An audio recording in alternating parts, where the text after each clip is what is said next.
Good evening, everyone. I am delighted to welcome all of you to Honoring Women Heroes event this evening. Thank you all for taking the time out of your busy schedules to join us virtually as we honor and celebrate our heroes. My name is Sunita Parupalli, and I work as a senior manager at Commonwealth Edison in the Chicago area, and I've been a part of IACS for over 2 years now. For those of you that are new to IACS, IACS, short for Indo-American Community Services, is a national not-for-profit organization with the mission to increase diversity in workplaces and provide a premier professional development and networking platform. Our 4-pillar programs include a South Asian Women's Conference, which is what we have going on today, a leadership internship program, diversity job fairs, and professional and leadership networking conferences. We offer many events that provide platforms to bring professionals together via panel sessions, entrepreneurial events, Young Leaders Program, which is how I got introduced to the organization a couple of years ago. We proudly say that the organization is run purely by volunteers and professionals that support the organization with passion. I had the opportunity to meet many leaders from various industries through this organization, connect people that landed them in jobs, and can certainly vouch for the impact of this organization. We're celebrating our 10-year anniversary this year, and we look forward to more of these. Coming to today's event, with the background of coronavirus taking over our world and our lifestyles, riots and conversations around racial discrimination and geopolitical tensions, we get together today because we wanted to take some time to bring cheer by celebrating and honoring the heroes of our community. These powerful women are serving as role models and making an impact in their own way, overcoming adversities and challenges despite everything that's going on. It is now my honor to introduce to you our panel today. We'll start off with a short panelist speeches, followed by a panel session and Q&A from the audience. Here are our panelists. We have Katie Lawler. She's Senior Vice President and Chief Human Resources Officer at ITW, Illinois Toolworks, a leader in championing diversity and inclusion at the workplace. Katie serves on the board of directors for Junior Achievement of Chicago, which inspires and prepares young people to succeed, the Shed Aquarium, which supports environmental issues and conversation, and the Loyola Academy High School. ITW, as well as Katie, have been great supporters of IACS, and we're very thankful for that. Next, we have Charita Ellens. Charita is the President and CEO of Women Employed. Charita is a leader in the pursuit of equality for women in the workforce through inspiring policy change, expanding access to educational opportunities, and advocating for fair and inclusive workplaces. She's an influential figure in combating systemic racism. We have Anuradha Asava, also known as Anna. Anna is the co-founder of Hunger Mitau. Since leaving corporate America, Anna has engaged in impactful philanthropy and co-founded Hunger Mitau with her husband in 2017. In the short time since its launch, Hunger Mitau has spread to numerous major cities and has distributed more than 20 million meals. Next, we have Aarti Shahani. Aarti is an award-winning journalist, and many of you may have heard her on NPR. She's also the author of Here We Are, American Dreams and American Nightmares, a heartfelt memoir about the immigrant experience and coming of age in one of America's most diverse neighborhoods. As NPR contributor, she's covered nearly all of the tech giants in Silicon Valley and beyond. Last but not least, we have Anjali Reddy, who is our moderator for the panel session today.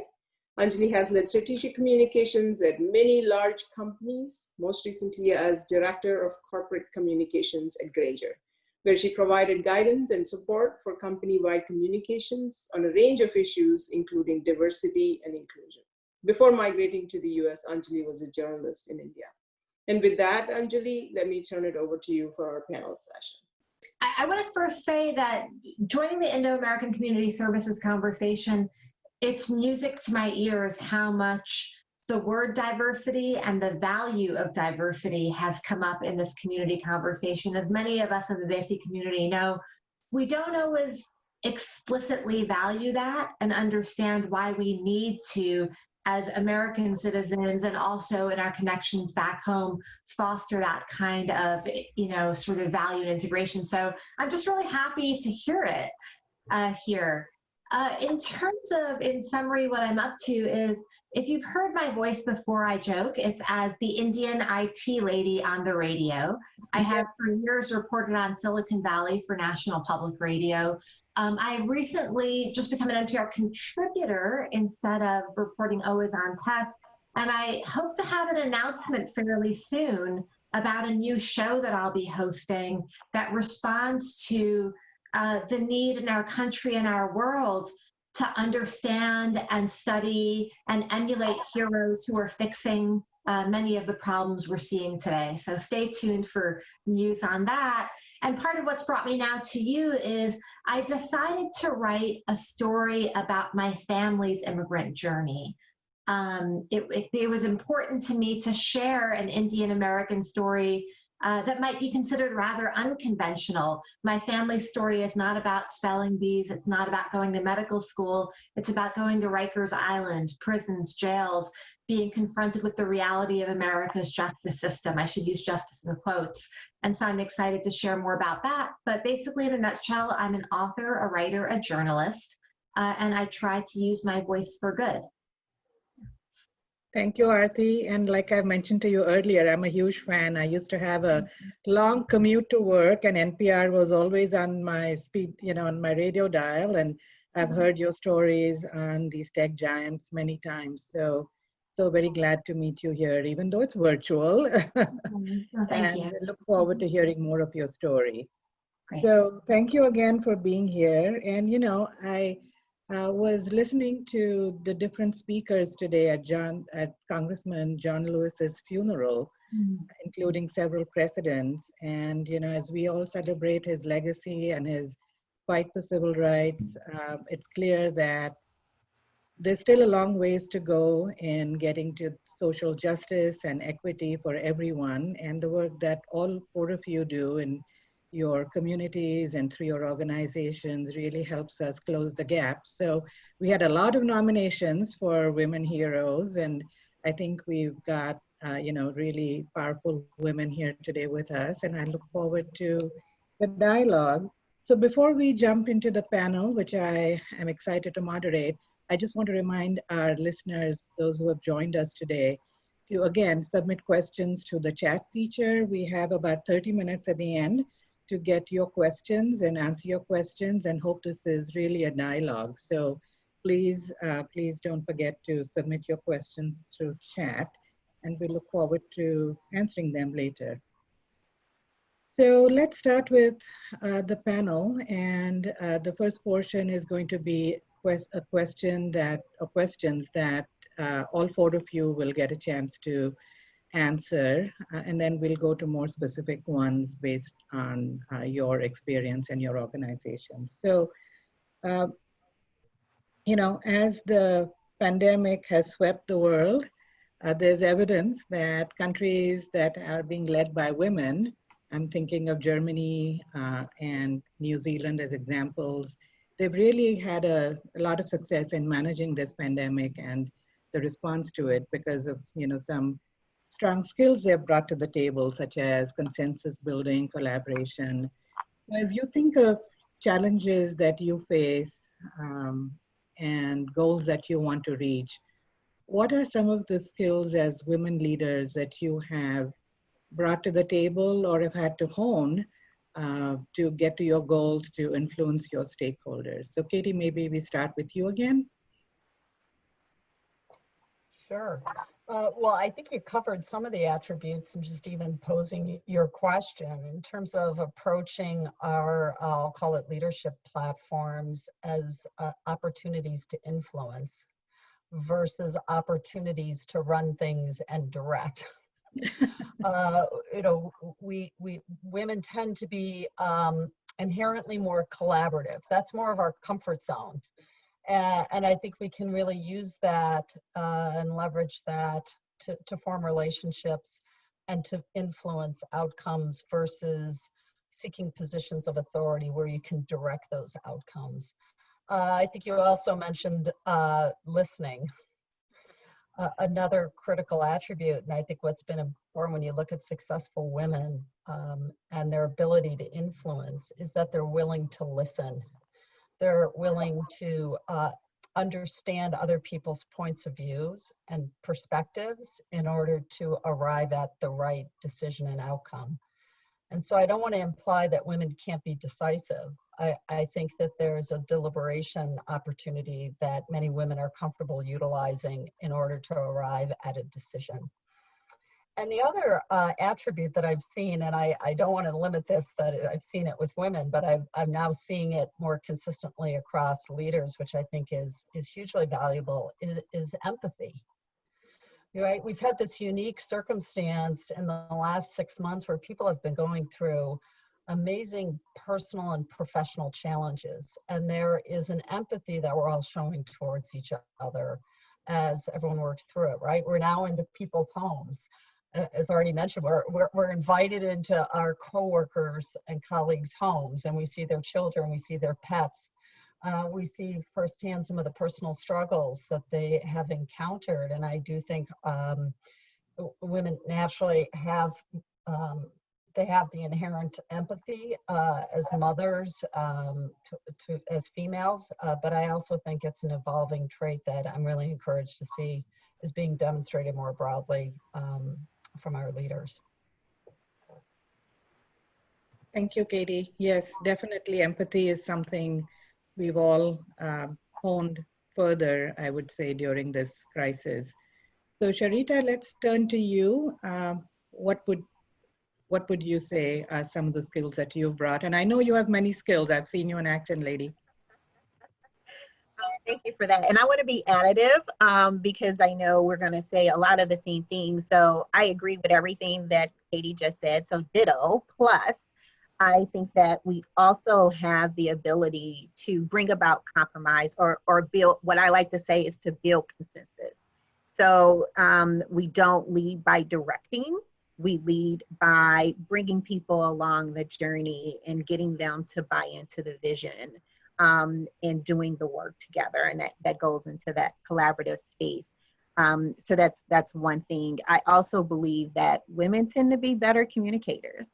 And with a communications background myself before coming into the CEO position, I think that the ability to communicate with individuals as an individual goes a long way in being a leader. And of course, you need active listening to go along with that, but the ability to communicate with individuals in the way in which they need to receive or that they can receive the information is a critical skill in leadership. And I know that it has helped me tremendously. Thank you, Sharita. So Anna, you have a unique challenge, if you would. I mean, you're building a you say it's not an organization, it's a grassroots movement. So as a woman, as a leader, how do you influence and how do you bring about, the consensus and the collaboration that both Sharita and Katie touched on? Great point. I feel like as women, nature has kind of given us certain gifts that are just unique to us. Several things come with motherhood, right? The whole nurturing aspect, the negotiation aspect. We look more for a win-win rather than a win-lose. I think, we just are not, most of the times we are not competitive that way. And I think that helps. In a volunteer organization where, nobody's working for a paycheck. You have to get volunteers. You have to inspire them to come volunteer. Communication skills become key. You have to be able to communicate the issue in a simple enough way. You have to show a path of how people can make a difference. I mean, that's what we did with Hunger Mitau. It's a simple problem. It's like 12% of the country is food insecure, and that's an issue. And we live in this country. And at some point, we really need to focus on, hey, let's give where we live. So there are these ideas that need to then be communicated appropriately to the audience. And basically, you just hope to inspire them. You give them your story. And basically, all the skills that we have worked for, that have worked for us in corporate. Both my husband and I have been in corporate lives for many, many, many years. And then we gave that up to do this. And we feel like everything we learned in our corporate lives has prepared us for this part of the journey for us. So all those skill sets, but I feel like really the win-win is very unique to a woman's, skill set. Yep. Thank you, Anna. Yes. Win-win is so critical, whether it's corporate or, starting a grassroots organization. So thanks for that insight. Arti, let's turn to you as a journalist interviewing these tech titans and other stakeholders. What are some of the skills that have helped you? Well, I'll actually say it comes down to a lot of what I learned growing up in my family and fighting to keep my family together in this country. What others have said really resonates with me. I think that we as women and girls are aware of how much our close relationships really matter to us. And we feel responsible for the health of our community, whatever that community may be. And so at a very young age, I had an interesting experience. I'm the youngest child in a traditional Indian family. By traditional, I mean that my father, he felt I had a very big mouth, and to him, it was always a concern, like it was a marriage liability. Dad may have been right, because I am still not married and I do not have children. I still think that I'm a nurturing woman, though. But as we lived in this country, and my father, he was running an electronics store, and one day he got arrested. And according to New York State, my father was selling watches and calculators to the wrong people. He was selling watches and calculators to members of the Kali drug cartel. And I remember as a teenager when this happened, at first kind of ignoring the situation because I was ashamed and I wanted it to go away. But then what was supposed to become an 8-month sentence spiraled into a 14 years worth of legal problems because of mistakes, mishaps, and just kind of horrific things that happen in the justice system in the US. And I know that what happened for me as a child, as a teenager, was once I kind of let go of that shame and I let my heart lead me and I let myself feel for my father. We always butted heads because I was that outspoken girl and he was the old world dad. But when I let myself see what was happening, I basically threw myself into the fight to effectively become the family lawyer. And what that entailed was writing to judges, writing to lawyers, seeking out political support, basically doing all the things of summarizing a story accurately and pushing it out to the people who need to hear it and asking them the tough questions. In my journalistic life, I might be asking an accountability question to a Facebook leader about disinformation campaigns. As a daughter, I was asking a judge why such and such prosecutor was allowed to misinform a parole board. But the training of using my intellect and my heart to advocate for what I believe is just, it comes from my family. And so I would actually say that being an immigrant daughter was the most aggressive professional training I've ever had in my entire life. And I've just carried that skill set with me to everything else that I do. And I know you were also an activist for a while before you turned to journalism. So Yeah. Clearly that passion propelled you to do more than more than just for your family, but to broaden your reach. So yeah, and again, it's the heart. It's kind of once you open your heart, and I think that we're as a society are learning to do this more and more, but it's not like it's just your people or just your Right. family going through something. If you're going through something horrific, chances are your neighbor is too. Right. Yeah. Absolutely. Mhm. And we'll come to your story a little later. Your book is really poignant and really touches a lot of nerves. So we'll talk about that a little more later, Aarti.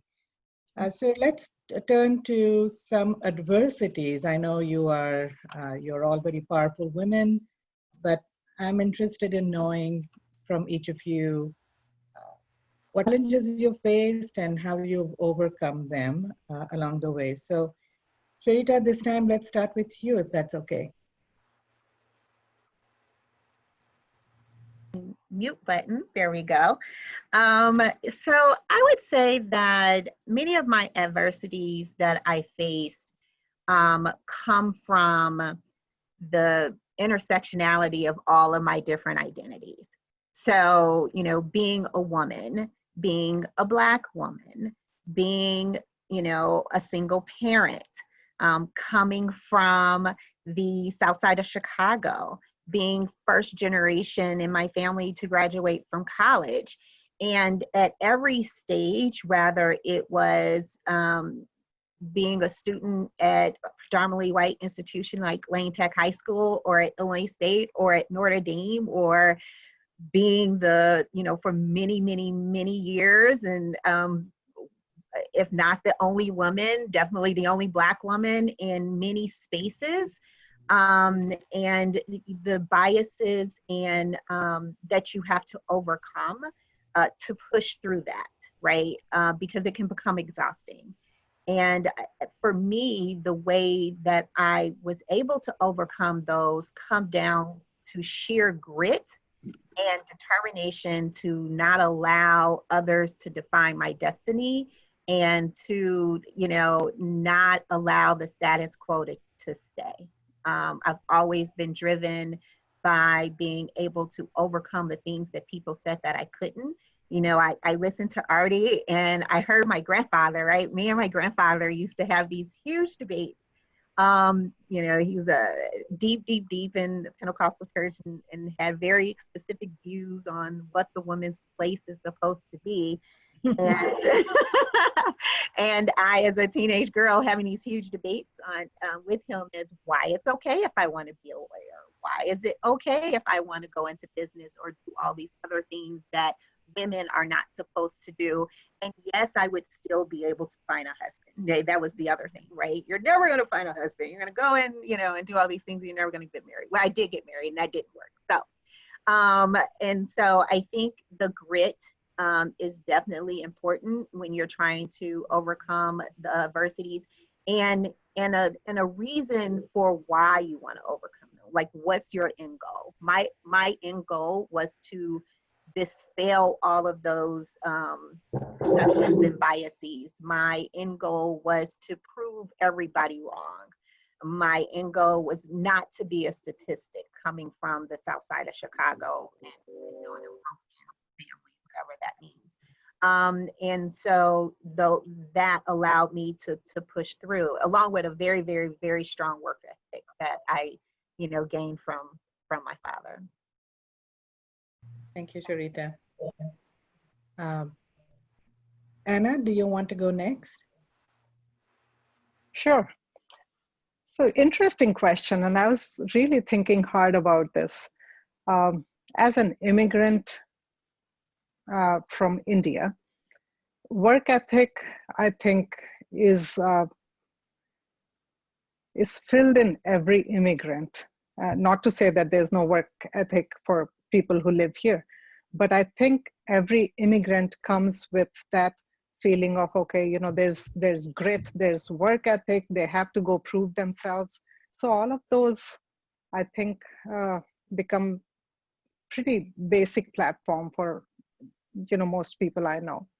One thing that really sticks in my head is having immigrated from India, I have the experience of the expectations that were in India, as well as coming to this land And then, you know, understanding, okay, you know, there's this opportunity, and what can I do with it? And for me, it felt like, okay, you know, there was nothing holding me back here, because the person I married was tremendously supportive. He pushed me. I think he knew me better than I did myself. So he pushed me into areas where I felt like, hey, I can't do this. But he's like, yeah, you can. So it was really interesting. And I had to fight my own demons.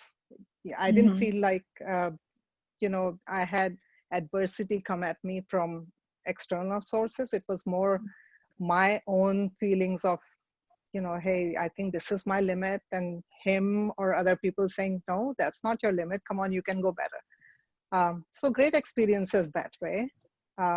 But I do see I think now I kind of see this more than I did when I was working in corporate America, because my kids, as they grow up, as they get married, as I see the girls in today's generation, I'm like, yeah, let's go fight for this, right? You know, there needs to be an equality.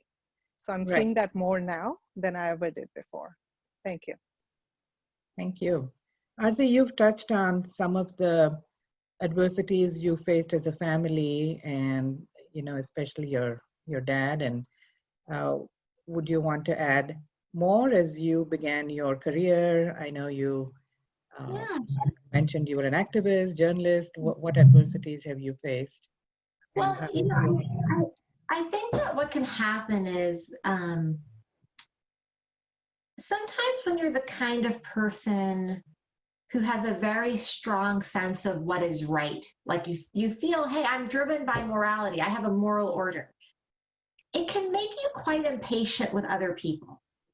And I think that over the years, I have really had to work with when I feel triggered by something that is wrong, to not pounce, but to kind of wait, to let things settle, to try to gain a clearer picture. And that's actually, I think that in a lot of ways, my foray into journalism, becoming a journalist, was my desire to develop the muscle of seeing different perspectives more clearly.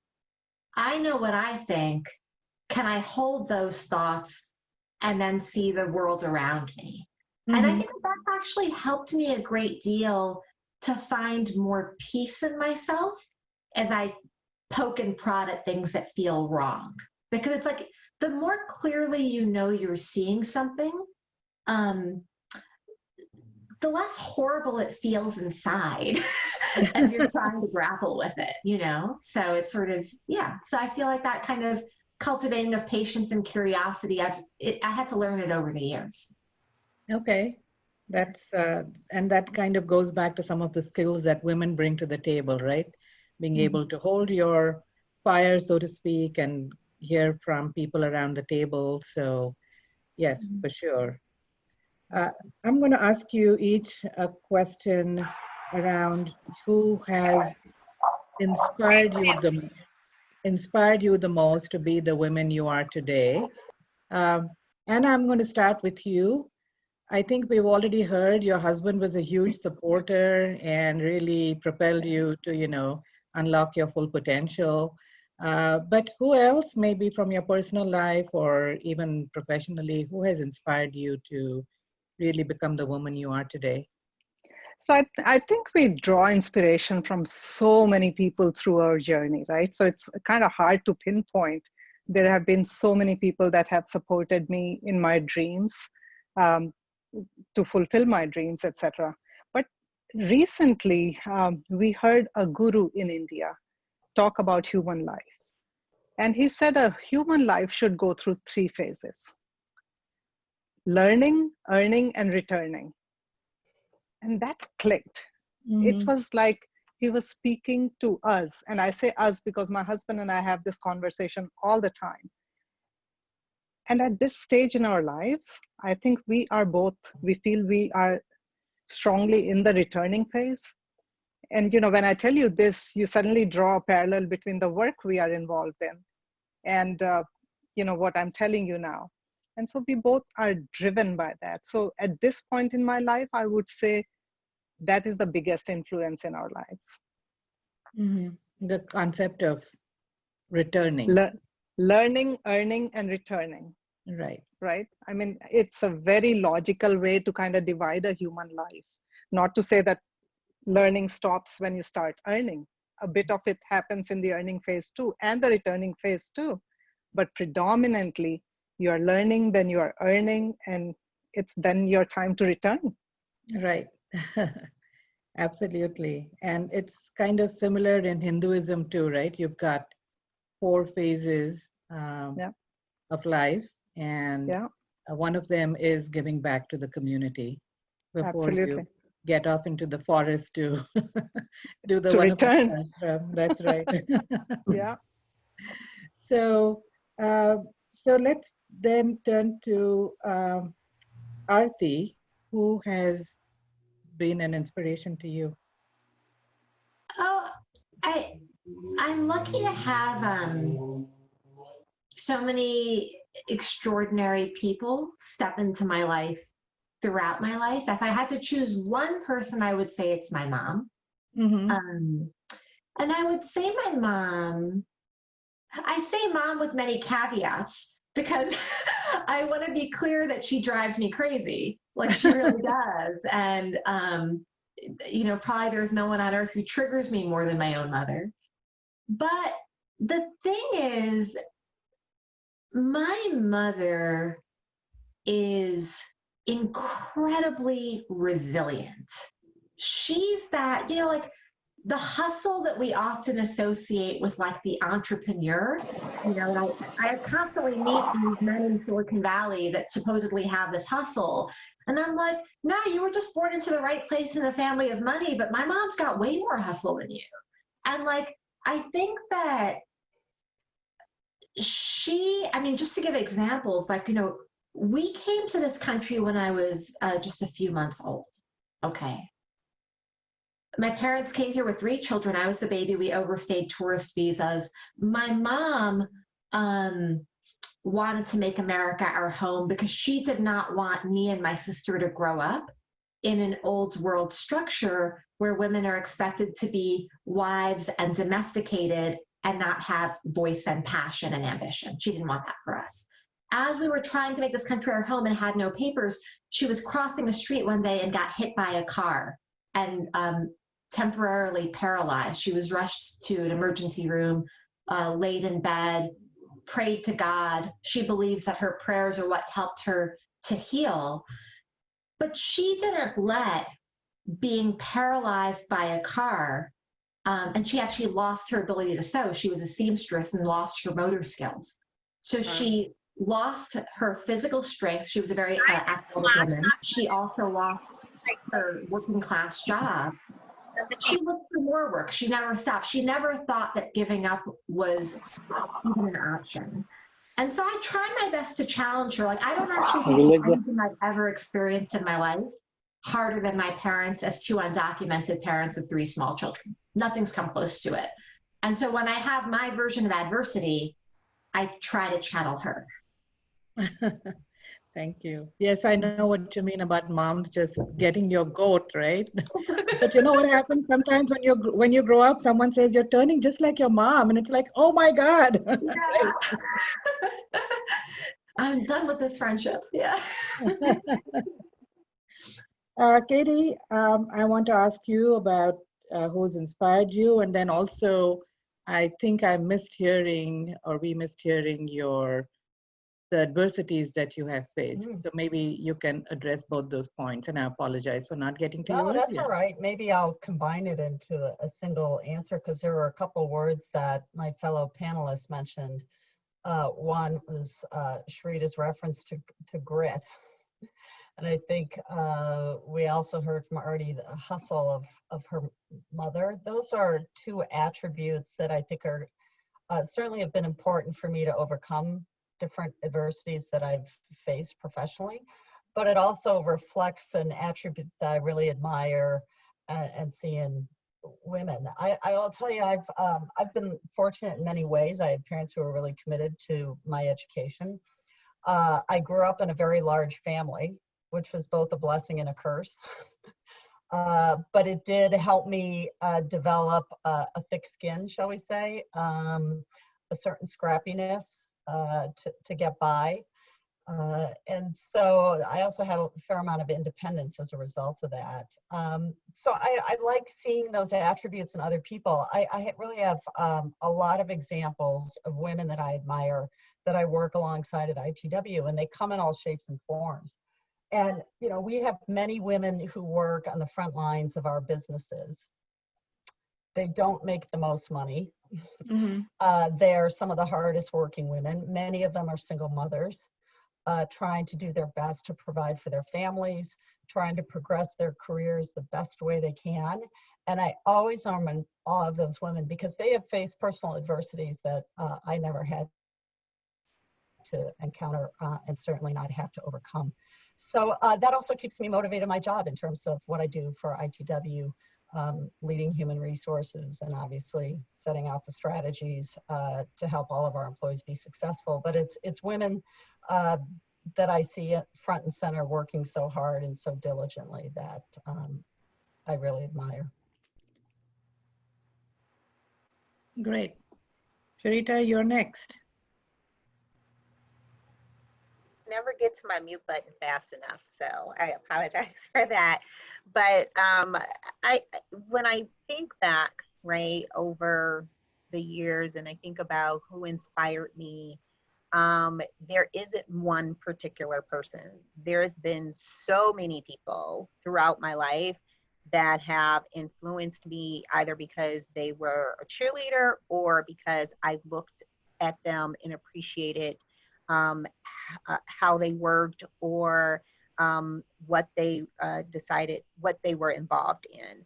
I think of recent today, you know, as I do this work and we're in this moment of two pandemics, one being a public health crisis and one being a deeply rooted racial crisis, I more and more am turning to and listening to my ancestors from, you know, the civil rights era and slightly before, and not the names that you hear every day. The women that were behind the scenes, you know, the Ella Bakers or, you know, the Lucille Crawford. So all these people that you hear about that within their own sphere of influence, within their own daily life, they figured out how they could make a difference. Rather, that was, I am a great cook, so you know what? I am going to quit my job, become a cook, and I am going to fund the entire Montgomery bus boycott by selling dinners. That's an everyday woman that's decided to say, hey, I can make a difference. I don't need a title. I don't need acclaim. I don't need to be recognized. But what I do know is that I have an obligation. I have an accountability to do whatever it is that I can do to make change happen. And I am inspired by those kind of stories. And it's happening every day around us, from community activists, from, you know, just everyday people that you would not think of. You know, when George Floyd's daughter says, my daddy changed the world, right? Mm-hmm. So, you know, these everyday people that you don't hear about, I'm inspired, and that's what pushes me to do more. And of course, my daughter. So yeah, just in case she's listening, I can put that in there. Oh, yeah. And I know the work you do, you come in contact with so many of these women. So that must be really inspiring you every day, Sharita. So I actually find it a privilege to be surrounded by so many dynamic and powerful women on a daily basis, something that you probably would not have seen 10 years ago at the level that you see today. And, you know, it drives me to bring in even more. Yeah, absolutely. So let's turn to more specific questions for our panel. And I'm going to ask each of you, I know we want to get to Q&A too, so I want to ask each of you one question around stuff specific to your organization. So Katie, let's start with you. ITW is a huge organization. It's global. It's got a footprint in dozens of countries. So how do you create policies as the HR leader for that organization that take into account the pandemic and diversity and inclusion and make them relevant to different populations, right? Because all of us are in different phases of both these challenges. So how does ITW manage that? Yeah, and I know we'll have some more specific discussions on D&I. ITW is, we like to think that we're a unique organization because we work under a decentralized model. So we have 85 different divisions, and those are led by a vice president general manager. And our system is really one that's based and grounded in trust. We have a very well-defined set of values and a strong organizational culture that kind of binds us together. And I say trust because you can't really operate in a decentralized organization if you don't trust. You don't trust that local leaders will make the best decisions, certainly for their customers, for their business, and I'd include for their employees. And I think we saw that firsthand when the pandemic started. Started in Asia, obviously, and moved to Europe and then the US.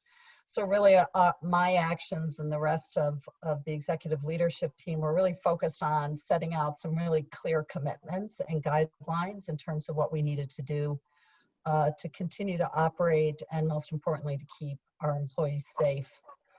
I will say too, we made a really important decision at the front end that no employees were going to be displaced. Meaning losing their jobs or being put on furlough, even as we were shuttering facilities, either due to government order or changes in business demand. So we kept everyone employed. And it was a really strong commitment, again, grounded in our culture and values, that during these really traumatic, unprecedented times, we didn't want to add the burden of displacing people from their jobs. And so we kept that commitment in place through the end of June. And I'm really proud of that organizational decision because we had the ability to do that as an organization from a financial strength perspective.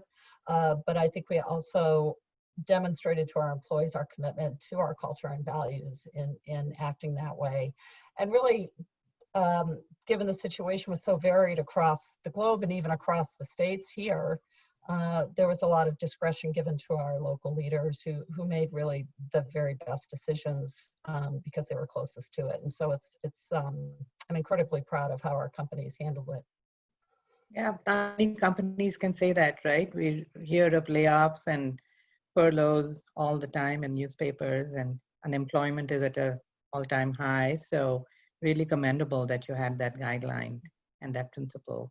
And I know we can talk about D&I separately. That's a whole different aspect, especially when especially when you think globally what that means in different countries. And we can get to it during the Q&A perhaps. So Sharita, let me turn to you. I'd like to hear more specifics on what Women Employed is doing to further policies. What policies are you advocating for so we get to the racial equity, and especially during this pandemic, which is affecting women of color and those lower on the financial ladder much more than others. So what is we fighting for right now? So one, I want to make sure that I ground us to understand that the disparities that we're seeing were not created because of the current crisis that we're in. Typically, crises and pandemics shine a floodlight on disparities that already exist, right? Mm-hmm. So the issues that we were fighting for before the pandemic have become even more important today. And what we are doing is trying to lead conversations in 3 areas. One is just overall making sure that everyone needs to understand that what we need is a shift in our value system. What we saw in the pandemic is that now all of a sudden, you know, our frontline workers are essential. Now all of a sudden, you know, we need our restaurant workers because I have to go out and eat, or I need a haircut, they have to go to work. Our healthcare workers are on the front line. And actually, I just saw a stat the other day that said that women account for 73%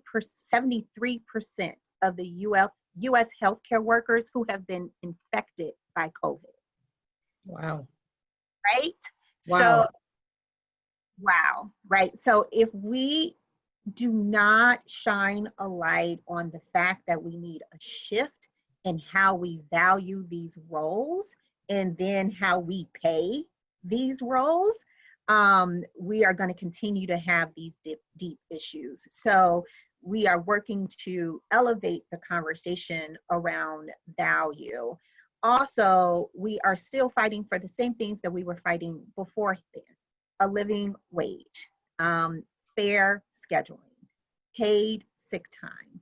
Right now in Illinois, there are more than 1 million people that are working that do not have access to one paid sick.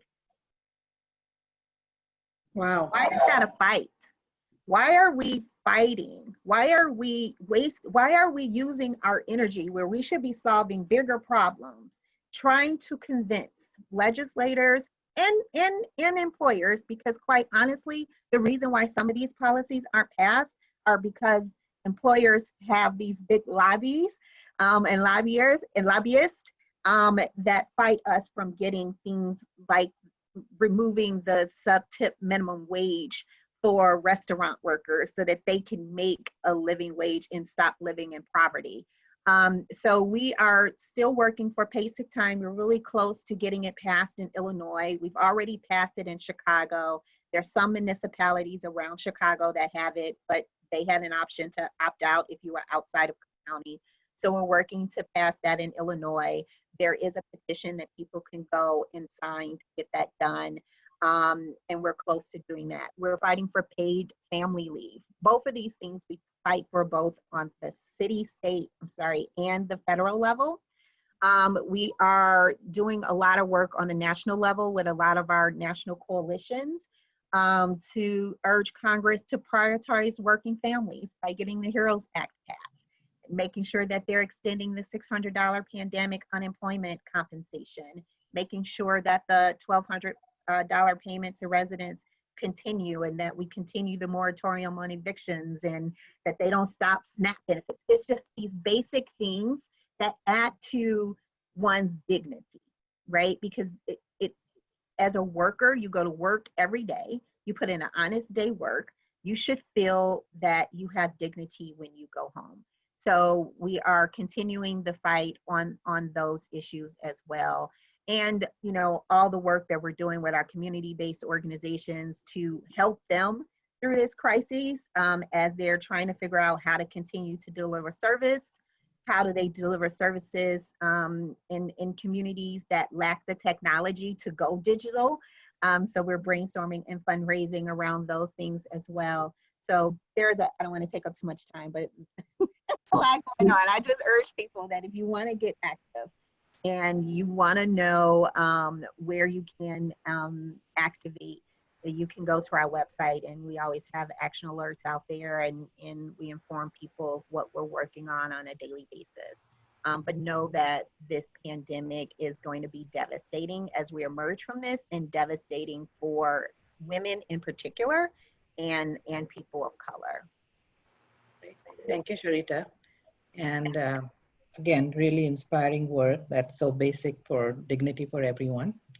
So let's quickly go to Aarti. Aarti, your book again is just a very deeply felt memoir. What are some of the policies and changes you would like to see in the system so that immigrants and others who might be oppressed and, you know, have justice? and have better access to the help they need? A great question. You know, Anjali, when I wrote Here We Are, I did not actually touch upon or make an argument around immigration policy. What I was trying to do is, my observation was that we live in a country that debates this issue or shouts about it. You can't even call it debating, shouts with very little knowledge, awareness of, so what is the experience of a migrant anyway? What does that look like these days? What might that experience teach us about this country and our notion of the American dream? I was setting out actually in telling my family's immigrant story to help my country see itself more clearly. That said, what has happened in the last few months is, not months, maybe a year or so, I have been thinking much more deeply of, okay, so how would you solve the immigration problem? What would you do about it? And I would say the best kind of ideas I've come across, and this is as a journalist who's been, you know, what does a journalist do? We just look for people who are smarter than us. That's basically my job. Just find people smarter than me, learn what they've got to say, sift it, make sure it's legit, report back. So what I can report back so far is that it seems that there is a consensus in academia, in business circles, in arts and entertainment, and in labor, and that consensus is not yet shared by our political class, but that consensus is basically that the problem with migration for the US is not too much migration, it's too little migration. And so for decades, our political leadership, Democrats and Republicans, have been trying to legislate around this issue with the wrong fundamental assumption. What we are coming to realize now, what COVID lays bare, frankly, what a lot of things lay bare, what crises in higher education lay bare, what crises in the healthcare industry lay bare, is that the US, which is an aging population, will only succeed if it embraces a much more open attitude towards those who actually seek to be here. And that attitude has been sorely missing in mainstream DC politics for decades. I think what's not particular to the issue of immigration, but that no matter what issue you look at, we seem to agree about this, whether it's immigration, healthcare, criminal justice, employment, labor, like education, we seem to agree that our political leadership lacks vision, that they keep not stepping up to the challenge at hand because there are so many incentives around them that push them in the wrong direction. So I think that in that respect, the very specific issue I clearly care about, what I share with others who care about the things that they care about is, we know we have to speak up and present visions for what the solutions are, because right now everyone agrees it's broken. So then how do you fix it? Right. Thank you, Aarti. Yes, it's a complex issue indeed, and many minds to change around it. So I know we want to get to Q&A, but I want to, before that, get to Anna. And Anna, what impact are you seeing on your work due to COVID, and what, to use Charita's phrase, what floodlights is it shedding on issues like hunger? Oh, I mean, when Charita was talking, I was like, man, I totally get what you're saying, and I'm seeing the same thing. For communities of color, the pandemic brings racial inequity into really sharp focus.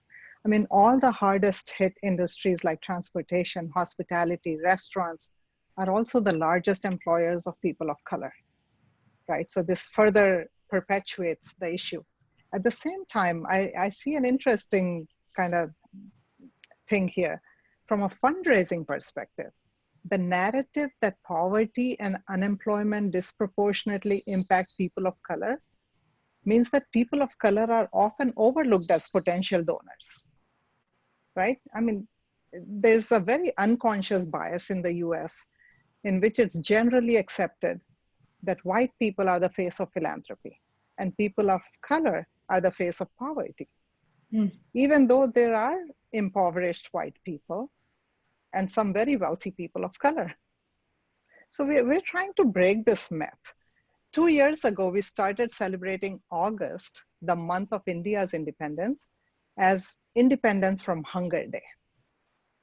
Right? It becomes a rallying cry. We would conduct food and fund drives throughout the month. This year, however, due to the crisis caused by the pandemic, Hunger Mitao Month went online. So it's only a fund collection. And because it went online, there's an opportunity, it went national, right? So please join us. I would ask everybody who's listening today, the need is immense. You've all seen videos streaming into your family rooms of miles long car lines waiting to get food. And many of those people have to be returned because the food was, they were out of food and stuff. So this is no longer a hidden issue. Hunger now suddenly staring in our faces. We've got to do something about it. Just visit hungermitao.org and join us, participate in the 2020 Hunger Mitao Month Funds for Food Drive fundraiser.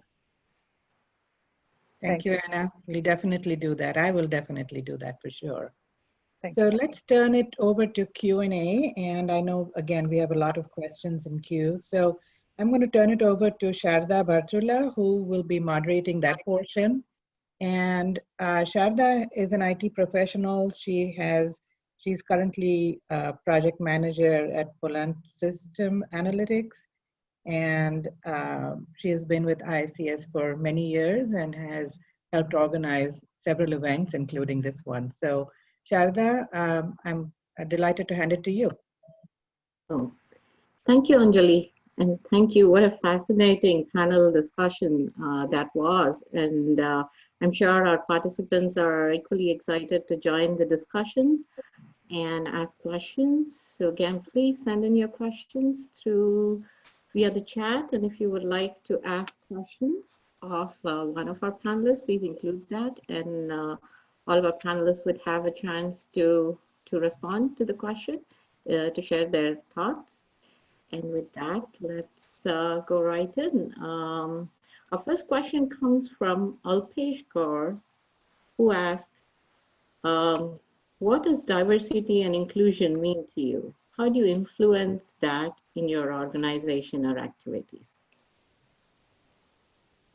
So anyone could take that. I know we've covered some aspects of it, but if you'd like to add to it. Well, I'll chime in from a corporate perspective. I mean, that's traditionally when you think of D&I, it's from an employment perspective. We've been on the so-called D&I journey at ITW for many years, and I think we've learned a lot along the way. I think the recent incidents of racial injustice that we've all witnessed have really required us to go and do an honest self-examination of our initiatives, our areas of focus. We've also realized we need to be much more explicit in our leadership expectations. We have a defined set of leadership attributes, and we as a leadership team last month revisited them and realized, boy, we could be even more specific in terms of our expectations about leading an inclusive workplace and what that means. But a couple things that I've learned. One is you've got to put a real commitment in place, right? Everyone talks about leadership commitment, but you have to walk the talk. You got to put a stake in the ground and be willing to do that. Back before I joined ITW, we defined a set of goals and objectives to drive leadership diversity. So the top 1,000 leaders across our company, and they set numerical goals. And I'm happy to say we've reset those goals, and we've been able to double the representation of women leaders globally and also in the US businesses, diverse leaders. But if we didn't have that stake in the ground, I think it would be easy to explain things away because it's hard, right? And so I think we have to create appropriate accountability in our organizations. And I would say too, it's all for naught if you don't have the kind of workplace where people feel like they can really be themselves and belong, right? And how do we build that? And I would say the inclusion is the more important piece, and in many ways, it's the harder piece to get right. And I do welcome the challenges that are now in front of us, because it does establish an accountability for an organization. I think employees are more comfortable calling us out, right? If we aren't staying true to our objectives, which is a good thing. And I think there's a lot more external pressures on companies, and rightfully so. I really welcome it, whether it's coming from shareholders and actual investors in our companies, or it's coming from the media, it's coming from social media. It's this willingness to hold up a mirror and talk about the issues very honestly. And so I think that's all positive for us as corporate entities, and hopefully it will compel continued change, which is so necessary. Thank you, Katie. Okay, let's, the next question, very interesting one, comes from Talia McClister. She asked, with the pressure to be a double quote, good enough to find a husband, I'm just curious, how many of the panelists have felt that their worth has been judged by their relationship with men? How does this perception, or the lack thereof, impact the work that they do? And she would like, maybe we'll have Sharita take the question. Sure. Yes, so then we'll have everyone. Very thoughts on that. I don't think that I feel pressure or judged professionally by or with my, based on my relationship with men. I believe that a lot of my success professionally has been based on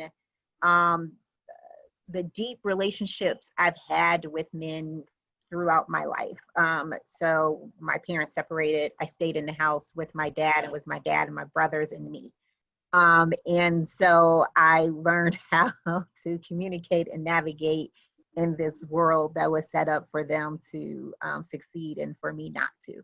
And so I think personally, right, you get the questions after you're a certain age. I don't get them as much anymore because my daughter's grown, but when are you going to get married? And do you think that you've sacrificed your personal life so that you can advance in your career? I don't think men ever get that question if they felt like they sacrificed too much for their career. Because I don't look at it as sacrificing for my career. I believe that my professional life and my personal life are both aligned so that I can achieve my life purpose, right? Just to help people achieve self-sufficiency and agency over their own lives.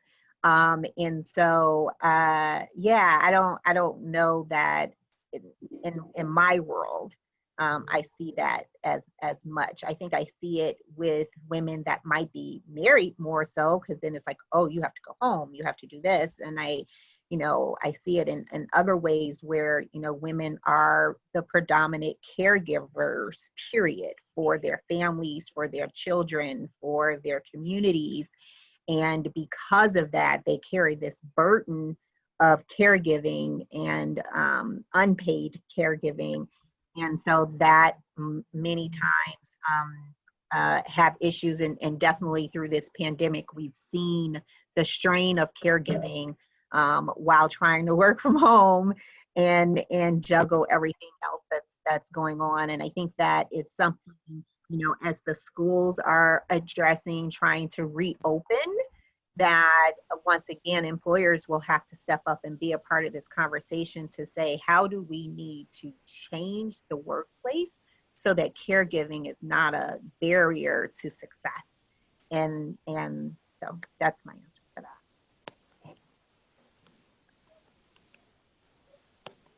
Yeah, I chimed in on that one as well. I love that question. So, did I lose you there? Arti? oh yeah, I wanted to chime in as well. Are you able to hear me? I couldn't tell if there was a Yes, drop. it's static, yeah. Yeah, I think that one thing that can be so challenging for the modern woman, and I consider myself one of her, is, you got your foot on that pedal and you're pushing, pushing, pushing. You know you're smart, you know you're capable, and all that wiring you've developed to get yourself forward in the world, you're suddenly told that it's a liability. Not suddenly, but you're constantly told it's a liability for this other thing that should be your goal, which is to find a mate and settle down. And what I've come to observe from girlfriends who are more enlightened than me, women who are further along in that journey than me, is when you just accept who you are, the person who would actually fit you comes into focus. And so I think that the performance we often do as women, I think I certainly in past years been guilty of doing, and I think that women often reinforce in each other because there is that kind of expectation we often set in our own circles about, well, is there a ring or isn't there? I've been happy that over the years I've encountered women who have not told themselves that they must perform in a certain way and who've given themselves permission to just be who they are and then attract the right person given that personality. So I just wanted to share that because, we play a lot of mind games with ourselves. Oh no, that's for sure excellent. And I see Kay laughing. Anything else anyone would like to share on that? Or okay, let's move on to the next question from Brianna Crane. Says, thank you for the discussion and all the important work each of you do. My question can start with Anna and put forward to the whole panel. Knowing the societal problems such as hunger and systemic racism are linked, what can people who work in the hunger space do better or more to address the systemic racism? Very good question. First of all, I think, every food bank or every charity that, because Brianna's asked about the hunger space, every charity that's addressing the hunger space needs to ensure that they are reflective of the community they serve or the community that they seek donations from. So if the board comprises only of Caucasian people, community is not engaged. And this I see more and more with the Hunger Mitao movement. We live in North Texas, and at the North Texas Food Bank, there were Indian donors, but they were all so scattered. So this one initiative brings it all together, right? And there is a buzz that starts in the community, and the Indian community now feels like it's invested in a fed community. So to Brianna, I would say, all the food banks and the food pantries need to take into account, you have to reflect the communities you are serving or you are seeking funds from. Okay, thank you from Brianna. The next question from Varsha Dubey. Great discussion and panel. This is for Katie. How does company measure success of D&I?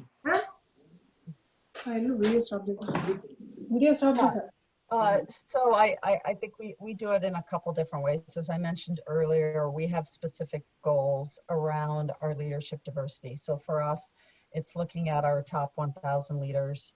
So we look at the percentage of female leaders across our global businesses, as well as the diverse leaders in our US businesses. And so we have specific objectives to reach 30% of our women leaders globally and 20% of our US leaders. We have raised those goals, and the expectation is once we achieve them, we'll raise them again. Those aren't, it's not an endpoint, it's part of our journey and a measure of our journey. The other thing that we did was start working with McKinsey. They run a program, Women in the Workplace, and they have a great study that they run every year. And it's grown in size and corporate participation over the last several years. And so this is our third year that we've participated in the employee survey. We actually just completed it with about an 80% employee response rate. So people want to share their opinions, which is great. And that really allows us to hear from our employees in terms of what their understanding of our commitments to diversity and inclusion are. Where are we falling short on those commitments? We had some really good learnings last year that we've used to inspire what we're focused on this year, which is around developing stronger inclusive leadership in our frontline supervisors and managers, which is an initiative we'll be rolling out to our businesses here shortly.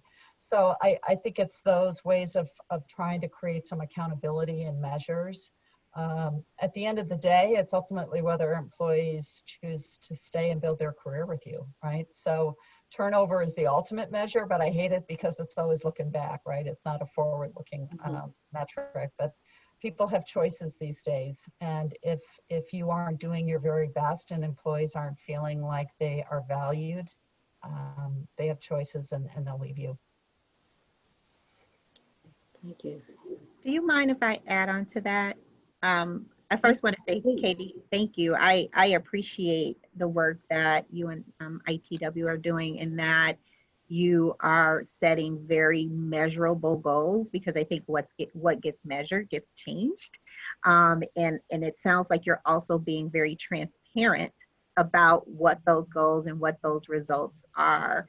Oftentimes I cringe these days and have for years now when I hear the terms diversity and inclusion, because they've come like these buzzwords with these empty equity statements that are not backed by any type of action, that are not backed by any proven outcomes, right? And the impact of that is that we still have a wage gap, a very steep wage gap for women. We still have occupational segregation, where, you know, the majority of professions that are owned by women, that are done by women, are in occupations earning less than $30,000 a year. You know, we still only have 37 women heading Fortune 500 companies. And of those 37 women, you know, just 3 of them are women of color, and none are Black and none are Latina. So for all these years that we've had all of these diversity and inclusion efforts, I don't think that the results are there. And I do believe that the results will increase as organizations like ITW and others who have put a stake in the ground continue to share your results. And I think your peers will have to follow suit, because like you said, people will vote by walking, and they will start joining these organizations that are doing the work. So I applaud you for doing the work, and just keep it up. I will say that there is a level of accountability, and it's growing by the day. And as I kind of mentioned before, I think that will drive accountability. Transparency is hugely important at how we stay accountable. And I would say, you know, I don't really like the tagline diversity and inclusion. I mean, I really think of it as an element of our overall talent strategy in order to achieve our long-term business objectives. This is a must-do.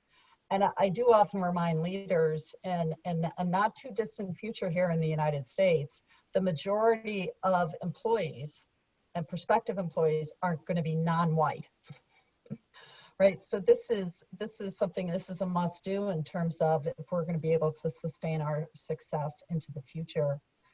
We have to figure this out, and it's got to be a core component of our strategy going forward. I would just make one last comment, because gender pay equity is a huge issue. Mm-hmm. And I would say companies need to examine that for themselves, because it's going to be required of them, or they're going to get the questions from their employees.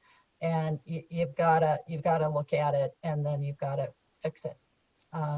And so that is something that we embarked on 2 years ago, and took action, and you got to keep at it, because it's a real issue. and no one's exempt from it. We're a women's advocacy organization. We did a pay equity scan and we had issues that we had to fix.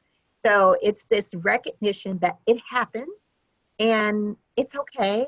Let's just study it, figure out what it is, and fix it. That's all you gotta do is fix it. It's not that hard. And if you want to see a group of senior leaders squirm a bit, just put the findings right in front of them and ask them to explain it. Oh yeah, oh yeah. It's interesting for me to watch this conversation unfold in media, not just in the way that we as journalists cover it, but what it means for our own industry. I think that the lack of diversity in newsrooms really harms our success. So not just from the perspective of our editorial judgments and how representative our sources are of the country that we're covering, for example, but also just people identify with the messenger. Messenger matters. And so, for example, when you have a newsroom that just utterly doesn't reflect the enormous audience that's out there, you're not going to capture that audience. And so I think that, actually, we were referring to McKinsey and their studies on women in the workplace. They have this other report, I believe they'd issued last year, about the billions of dollars in GDP loss there is from a lack of diversity. And when you actually diversify your workforce, you're going to, in whatever context you're talking about, expand your market reach. And so, I think that we are coming to that inflection point where people are starting to understand, oh, this isn't just a thing to look PC. I need it for my survival. And hopefully, that'll help us to just be better managers and leaders. Thank you. What an inspiring and enlightening event. Thank you, Katie, Sharita, Anna, and Aarti for being the amazing leaders that you are. Thank you for your partnership and collaboration for today's event. Katie, you have always been so supportive since the beginning of IACS. We hope we can continue to lean on to each one of you as we aspire to grow and widen our community. I hope each one of you have received a small token of our appreciation. If you have that plaque handy, we would love for you to share it with our audience. If not, we will definitely have a picture of that plaque on our website. As you can all tell, planning this event involved an enormous amount of time and energy, bringing together our audience and our heroes. And that too, virtually, was an inspired decision. Opinion paid off volumes. So many people have contributed in so many ways to turn this event into a smoothly running meeting. And I'm thankful to each one of you in our planning task force. Sunita, Sharda, Smita, Rubina, Anjali Reddy, Anjali Bedi, and of course, our two pillars of strength, Ramesh and Srinivas. Thank you for your dedication, optimism, passion in the last couple months that helped bring all of this together in such a record time.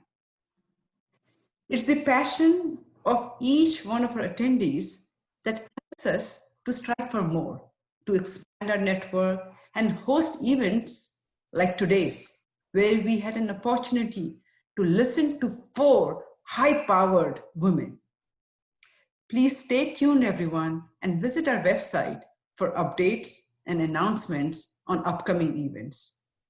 We have an event on career counseling and an entrepreneurs conference coming up in the next couple months.